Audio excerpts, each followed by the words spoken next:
Bluey, bakice. Bluey i Bingo bile su jako kreativne. One su se najviše voljele igrati igre bakice. Tog su dana, dok su po kući jedna i druga glumile stare bakice i tako se pritom zabavljale, dogodilo se nešto neobično. Bingo je odjednom počela plesati flos, no na to se pobunila Bluey. Oprosti, Bingo, ali mislim da si sada pretjerala, jer bakice ne znaju plesati flos. Da znaju, rekla je Bingo. Pa dobro, možemo pitat mamu da vidimo tko je u pravu, rekla je Bluey. I tako su upitale mamu, no mama je samo odgovorila. Najbolje da pitate tatu. I tako su brzo potrčale do tate, koji je oštropavao smrdljivi WC. Kako bih ja znao, znaju li bake plesati flos? Pa najbolje je da pitate baku, rekao je tata.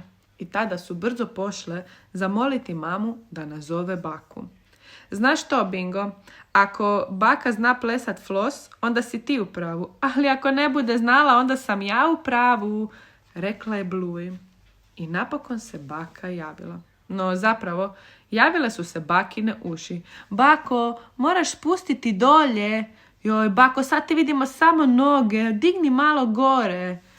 Joj, bako, vidimo ti samo oko, udalji, bako, udalji. Bok, cure, evo sada te napokon vidimo. Znam, cure, ja se baš i ne snalazim s ekranima, ali dobro je, sad me vidite, rekla je baka. Bako, a znaš li ti plesati flos? Upitala je Bingo. Pa mogu probati, rekla je baka. I baka se naginjala i ljuljala, mahala je rukama oko sebe, a tada njoj se pridružio i djed.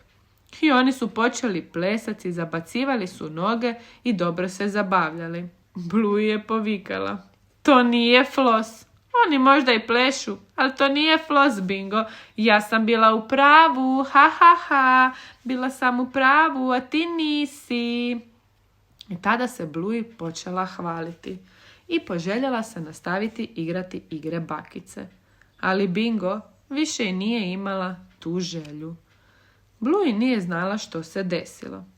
Išla je upitati mamu. Bluey, pa dok ste se vi zabavljali i igrale bakice, tebi odjednom postalo najbitnije dokazati da si ti bila u pravu. Razmisli malo o tome. Bluey je tada razmišljala i razmišljala.